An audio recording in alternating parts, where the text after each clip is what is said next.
man, I'm going to look at bathtubs differently. Right. I'm going to look at a lot of different things differently. Hi, everybody. Today we're going to talk about Saltburn. And I mentioned a couple of previous episodes before when I critique movies, is a movie memorable and unforgettable. And I think we're going on the lines just like Babylon last year, where it's not so much memorable, but it's very unforgettable. And of course, I'm thinking one of the most unforgettable films of the year is going to be this one. This is Saltburn. Yeah. So, of course, let's get scorched.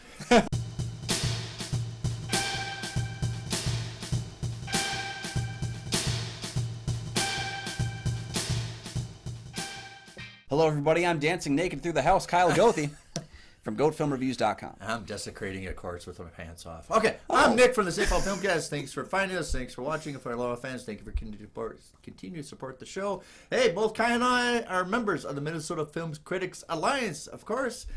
Check out the webpage for critics reviews as well as ours. And, of course, we have a Patreon. Yes, we do. Check out that Patreon for some great deals and great content and an opportunity to tell us what movies we can review on a future episode. Of course, a shout-out to you.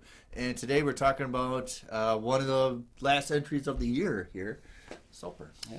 Oliver Quick is not making many friends at Oxford until he has the opportunity to aid the popular Felix Catton and enter a more popular circle, eventually leading him to stay at Felix's summer home, Saltburn, an extravagant palace where Oliver finds himself overindulging in all the pleasures and opportunities that reside there. Okay, this is the director... Emerald Fennell, who did Promising Young Woman a few years ago, a movie that I kind of passed on for many, many months, and then I eventually saw it, and I was like, wow, I love this thing. That one's a little bit too early of a release. I think if that movie released a little bit later, it wasn't really sold. It was sold like a horror movie. And I think if they sold it a different way, it would have got a little more appreciation. Did win Best Original Screenplay. Yeah. Weird marketing and COVID really messed with that release quite a bit. But, side note, Carey Mulligan is in this movie for a little bit. Just kind of almost like a, by the way, don't forget, I'm in this movie as well as Maestro. Yeah, there was a notice that she'd been offered a different role, but she selected this one. And so I wonder if she was going to be playing the Elspeth Catton, the Rosamund Pike role, perhaps? Perhaps. And she decided she wanted to go kind of a different route. Or maybe she was too busy with Maestro. Right, so you have Barry. Yeah, Barry... it's Barry Keoghan, I believe, but there's multiple pronunciations. A man that I became aware of in Dunkirk about 8 years ago. Dunkirk. And has since become quite a notable actor, appearing in such films as The Batman. Banshees of Inisherin. Oh, was yeah. Fantastic. Oh, he stole that movie. He really did. He did kind of almost the same thing. It's a very similar same thing of a scene he shares with Rosamund Pike. It is shot, stilled, framed, and it's one of the most memorable. I'll get a little bit to my review, but he has almost that kind of the same thing of stealing a scene from somebody in this movie too, right? With Rosamund Pike and him just sitting there having brunch. Yeah, that's the thing about him is that I don't know that I've seen him in a full leading role before. Right. This is right. Yeah. This is kind of his first outing as a lead in the film, and I've always been impressed with him as sometimes, though, they have trouble with that, getting from the supporting actor to the lead actor part. You know, he did steal a number of scenes and sequences in Dunkirk. I felt for his character in a movie that's very cold and unforgiving. And then, of course, you get films, like The Banshees of Inisherin. You have Colin Farrell and Brendan Gleeson, who should never have the scene stolen from them. And yet every time he's on scene, the camera basically shifts away from them and focuses on him. That whole, do you want to go out with me? No, I was just kidding. Well, that was an unfortunate choice. Yeah.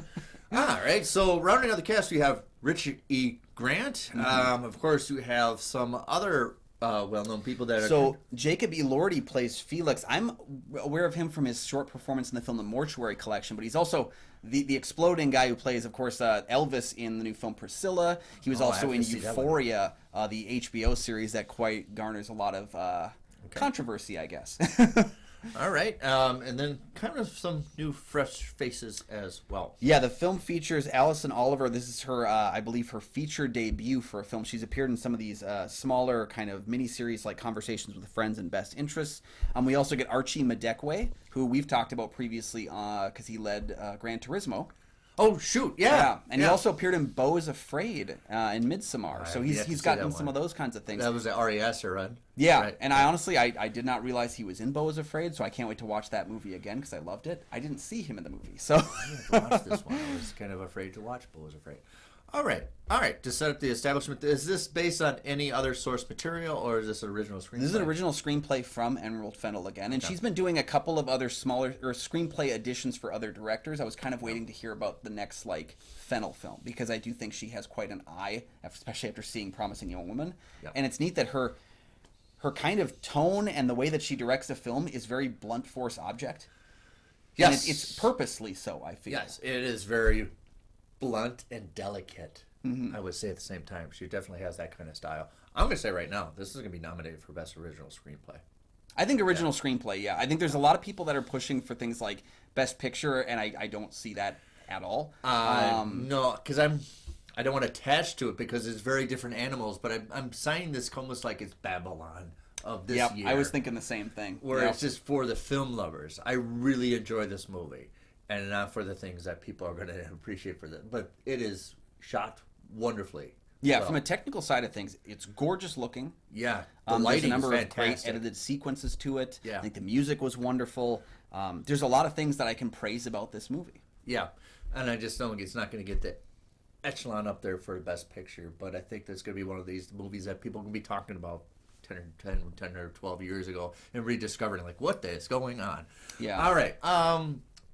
Overall, I do like the individual characters. Everybody seems to have their own little voice, but it seems kind of mesh. I do like Richard E. Grant's perception of this guy, who almost seems like he's 12 years old throughout the movie. Even his hair, Yeah. he's very juvenile. You have the Rosamund Pike, who just almost just feels like she's part of the wind. Oh yes, what's this flavor of the week? And I like this too, right? Yeah, the parents in the film kind of had very much a rich family from Parasite vibe, where it was like easily unaware of how life works because they just existed with money for so long. And I'm glad you mentioned Richard E. Grant because I feel like he's going to be passed over when people are talking about like great performances of the year. Yeah. But Richard E. Grant, much like Barry Keoghan, is able to have like 2 scenes in a movie and just absolutely take them away. I mean, he was in The Hitman's Bodyguard for 30 seconds, and he was great in that movie. He was in Loki for an episode, and I loved him in that. Like, oh, yeah, because he was Loki. Yeah, every time he shows up, he's amazing. And in this film, not going to get a lot of praise this year, but I think he deserves praise every time he's in a movie. Yeah. It's just a wonderful kaleidoscope of a journey of a person that you almost feel sorry for, but the end, you're like, why did I feel sorry for this guy in the first place? Yeah. It's not this kind of a thing of, I'll show you my way hand while this is doing the other kind of a thing. Mm-hmm. I do like even the first act of it all, just thinking like, oh my God, is this kind of like School Ties, or we're just going to be stuck at the university? Why is this going to be played about? Then the whole, go come feel sorry for you, come visit my friends. And he plays this pity thing so well. And I think he's the perfect match for this. I can't see a lead famous actor doing this pity person and then have this transition at the end. It's kind of like when Chloe Grace Moretz played Carrie in the remake, and it was like, I get the feeling that you're not unpopular. Like, right, you're Chloe. Yeah. Like what Barry is. I don't want to say this to kind of demean him, but he's able to kind of play solemn. He's able to play bookish and nerdy and kind of closed off to the world. That's what makes his character both relatable for those of us who kind of have existed like that, and then also surprising when he does weird things, like does things that are unconventional or surprising in the film. I thought it was going to go with that scene with Rosamund Pike and him. I was like, that was it. That was this transition scene that was like, okay, he's not the pity victim that I thought. Yeah, he's kind of taking advantage of the situation. Like, he sees the situation in something he can take advantage of. And of course, he's speaking the same way she does. Oh, what are your thoughts on this? And I was Yeah. like, oh my God, have you been masking the whole time? I think my actual favorite moment in the entire movie was Archie Madekwe's character Farley is bringing up this bowl.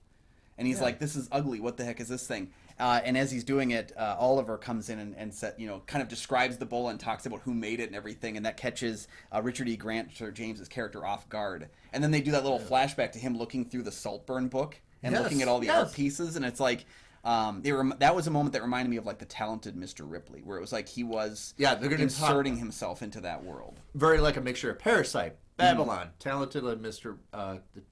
Ripley. Yep. Yeah, all those kind of a mixture kind of a thing. And it feels like a kaleidoscope puzzle of him. He is psychotic. Not to mention other people are psychotic in them. It's a mixture of... I feel like the rich people in the movie are just stupid. Like, I feel like they're just extremely naive and unadjusted to the world because it feels like the Parasite people are they're allowed to get in too easily, but then you realize in Parasite that they're a lot smarter and a lot more advantage taking than you would give them credit for. I think the big difference here is I don't know that we ever feel that the rich people in the film get smarter. No. You know, they kind of don't. They kind of just keep kind of failing upwards until they fail downwards. And the long game that he's playing. Yeah.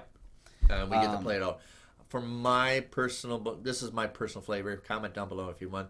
It goes a little too long with the revelation. I get a little snippets, boom, boom, boom. I get what he was doing at the end. I kind of figured out parts of it earlier on in the film, I guess. Yeah. I thought it was obvious, maybe, and maybe I'm not supposed to get that, you know? Yeah, that was a little more out there. You're just a guest. And I was like, oh, boy. You say that in the movie. It's almost like you say, I'll be right back in a horror movie. Yeah. And that was kind of the thing. Right. I just don't. I see Best Original Screenplay. I guess he's going to be nominated for Best Actor for this. It's a tough race this year, but I could see it happening because he's very good. I mean, it's like a Golden Globe. If I'm walking away from one thing, if you ask me, Kyle, what's the one thing that would have you recommending Saltburn to the world? And I would say it would be that lead performance from Barry Keoghan because I think it is exemplary, and again, it's a character. Daring. Yeah, we've never seen this actor do this. We've never seen most actors do this. Yeah, and so he's doing something on film that has been done, but not often, and not to the extent that I think he's performing it now. And I think that scene needs to still. It seems, what the hell is he doing? But that what he's desecrating that guy's grave. Mm-hmm. He's not only desecrating it, but he's making love to it as well because he didn't have the opportunity to do it. Well, and I have the question of whether or not certain elements are because he is an unreliable narrator. He's telling us the story, and I wonder if how these kinds of things are actually playing out in the real world or how much are in him. But it's almost like a mixture of him desecrating it, but also adorning it at the same time, and that's almost like a metaphor of his whole entire personality. Yeah, and that's kind of how I felt too about, again, going back to the comparisons to Ripley, because Ripley was that way in The Talented Mr. Ripley too, is that he was both for and against everything that his character discussed and went through. My biggest thing with the film is I do feel like, just like with Babylon, it was a good comparison to make. Yeah. Babylon is a 3-hour movie an okay 3-hour movie that would make a great 2-hour movie. I think Saltburn is I think Saltburn's a good movie. Yeah. At 2 hours and 10 minutes, that would be a great movie at 1 hour 40. Yeah. I think there are too many montages. The second act really lulls. And again, I think it's because I knew where we were going up to a certain point. It's almost like stirring the drink and like, enough, I want to drink it already. Yeah. The twists and turns, though, in that third act, oh my God, I did not see a lot of that coming. That was really surprising to me. So that's where my interest came back into the film. It was just elements of Saltburn's time, knowing that we're there, and I just didn't see a lot of forward momentum in the narrative or in the characters repeatedly throughout that time. We spend a lot of time there. I'm going to give this a B-. What would you think overall? I'd probably go C+, B-, kind of in that realm. It's a movie I recommend. I think it's a solid film. Film junkies will love this. Yeah. I think anybody who's an average consumer will be like, what the hell am I watching? Yeah, that's the weird thing about this movie is I struggle with the question of who else do I know would enjoy this movie? Because it is very much a let me slap you in the face and buy you dinner, Yes. Yes. And I feel like that's kind of the problem with the film is that it kind of goes back and forth with these elements. I don't think it really gives its rich characters enough thematic heft to, and that could be, Oliver's choice in narration. Maybe he sees them in a different light than they actually were. Right. But yeah, I felt like there wasn't enough narrative heft to drive the film forward at times. And I felt like some of the revelations in the final moments of the film didn't shock me. Some of the things in the third act totally did. Oh, yeah. And that's where the film really wins its stars. It just takes a little too long getting there. And that's an unforgettable ending. Yep. Unforgettable ending. What did you think of our thoughts about the Saltburn? Yeah, did it have you dancing throughout the house? Yeah.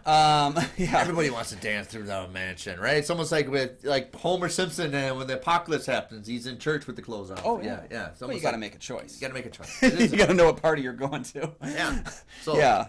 Yeah, what do you think about the show? What do you think about it? Yeah. And let us know your thoughts down below, and let us know maybe what's the movie from 2023 that you have the hardest time recommending, one that you really enjoyed. but you're just not sure who else is going to love it. For me, before this film, it was Beau is Afraid. Now it's kind of this film, so I don't know which films I'm going to be recommending and where. But yeah, we'd love to hear your thoughts on it down below. Thank you so much for joining us. And you can find all my film reviews over at goatfilmreviews.com. All right. Hey, you can find my show, the St. Paul Filmcast, anywhere you find podcasts. All right. Thanks. Party.